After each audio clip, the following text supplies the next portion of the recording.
My daughter-in-law said she didn't want this useless old woman in her house anymore. That's how it began, child.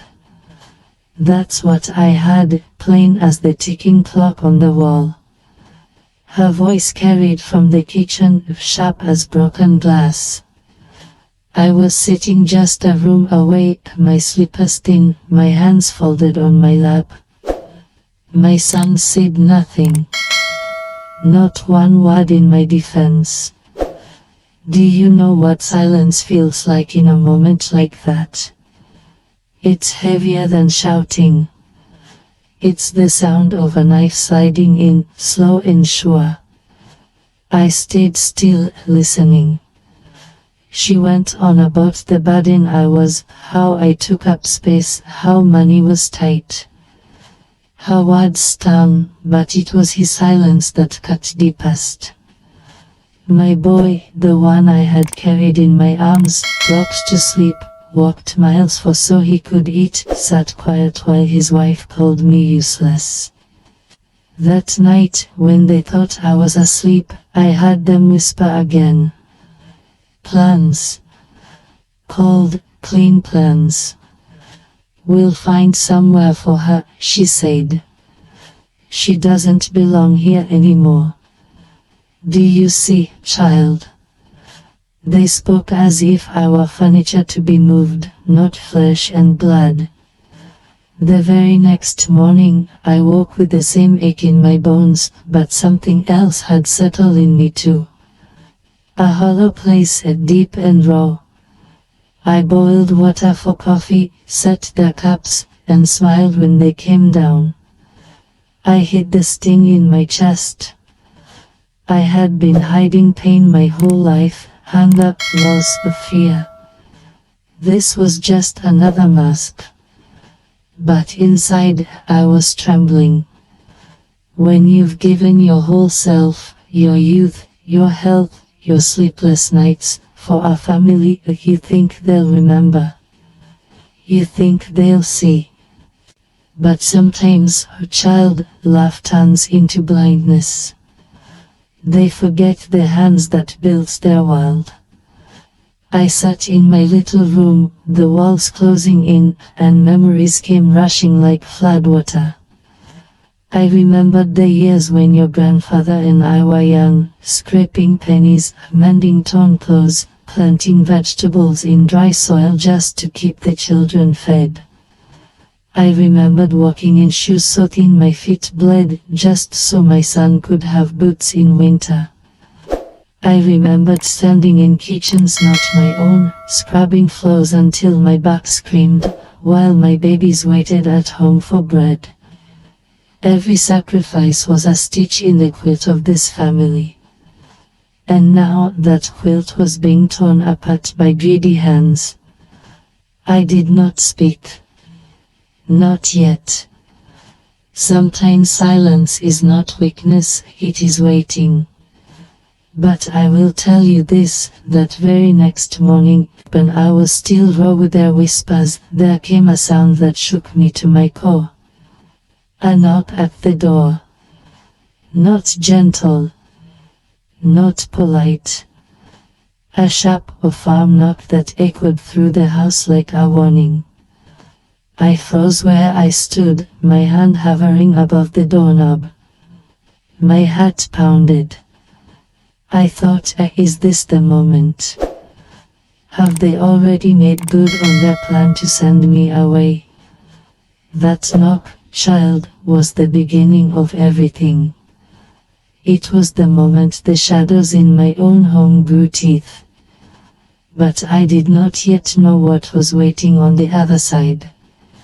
And that is where the real story begins. That knock, child, it still echoes in my ears, even after all these years. I opened the door with trembling hands, bracing myself for strangers ready to take me away. But it wasn't a man in uniform, nor some worker from a home. It was Mr. Harlan, the landlord. His tall figure filled the doorway, his heart low, his face set in stone. "Morning, Mom," he said, tipping his hat slightly, though his eyes didn't soften. "I need to speak to your son." Behind me, I heard hurried footsteps. My son came, his face pale, his wife right behind him. Their smiles were thin, forced. They invited him in, acting as though they were the very picture of kindness and respect. But I stood there, silent in the corner, watching. Mr. Harlan laid a stack of papers on the table. "Rent is behind," he said flatly. "Months behind. If it isn't paid, this house won't be yours for long." "Child," my daughter-in-law's face flashed red, not with shame but with anger. She glanced at me as if I were the cause of it. My son kept scratching his head, fumbling with excuses, saying business was slow, saying he'd get the money soon.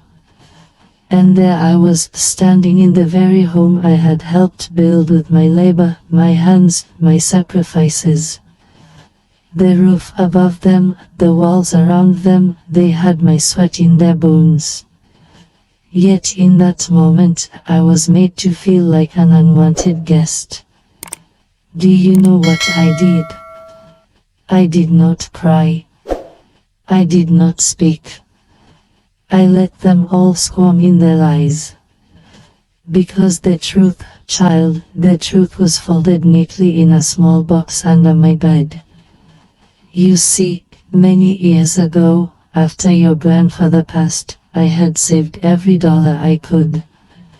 Pennies from scrubbing floors, coins from sewing hems, small wages from caring for other people's children. I had hidden it, invested it, and with time, it grew. Quietly, I secured the deed to this house in my own name. But I told no one. Why? Because I knew. I knew one day their gratitude might stand to breed. I knew one day the hands I had fed might push me away from my own table. As Mr. Harlan's words filled the air, I sat down slowly at the table and looked at my son. For the first time in years, I saw fear in his eyes, not for me, not for losing me, but for losing the roof over his head. It hurt, child. Oh, it hurt deeper than words. That evening, when the landlord left with his warning, the house was thick with silence. My daughter-in-law slammed dishes in the sink, muttering about how hard it was to keep everything afloat. My son buried his face in his hands. And me? I went to my small room, lit my lamp, and pulled out the box. I touched the papers, the proof of everything I had built, and I felt the weight of decades in my hands. It wasn't just ink on paper, it was my life, my sacrifice, my survival written into bricks and wood. That night, I whispered to myself, they think they hold my future in their hands. But they don't know, I hold theirs. I looked at your little face then, the way you looked at me with love that had no greed in it, and I promised myself, this story wasn't over. Not by a long shot. Child, the day came faster than I thought it would. Mr. Harlan returned, his boots heavy on the porch, his voice colder than before. My son and his wife scrambled to meet him, their smiles more desperate this time. But I was ready. I walked into that room with my box pressed close to my chest. My hands shook, not from weakness, but from the weight of the moment. Mr. Harlan started, if the money isn't paid today, you'll have to leave. My daughter-in-law's face twisted. She looked at my son as if to blame him for every hardship. Then, her eyes cut to me, sharp accusing, like I had dragged them into this storm. I let hardly pierce me. And then, I set the box on the table. Wait, I said, my voice low but steady. I opened the lid, pulled out the folded papers, and slid them across the wood. This house is not yours to lose. It is mine. For a moment, silence swallowed the room. Mr. Hallan picked up the deed, adjusted his glasses, and nodded. She's right, he said. The property belongs to her. Paid in full. I will never forget the sound of my daughter-in-law's breath catching, like she had swallowed her own pride too fast. My son's mouth opened and closed, but no words came out. They both looked at me as though I had become a stranger. But I wasn't a stranger. I was the woman who had carried them all on my back for years. The woman they thought they could push aside like dust. I looked at them and said, you planned to send me away, to treat me like a burden. But this roof, these walls, they exist because I bled for them. You wanted me gone. Remember this, you live here because of me. Child, my voice trembled, but not with fear. With truth. Mr. Hallan gave me a small nod, tipped his hat, and left. The door closed behind him, but the air in that room stayed thick as stone. My daughter-in-law's eyes burned with quiet rage. My son lowered his head, shame written across his face. I did not shout. I did not bloat. I simply stood, gathered my papers, and walked back to my little room. That night, I lit my lamp and sat by the window. Outside, the wind rattled the branches, but inside me, there was peace. Not joy, not triumph, just peace. Because I had not fought for revenge. I had fought for dignity. For the truth that no one could erase. I turned to you, my sweet child, who had listened with eyes wide open, and I placed my hand over yours. Never let anyone tell you your worth is gone, I whispered. Never let silence take your place at the table. You carry your history in your hands, protect it. Because one day, it may be all you have.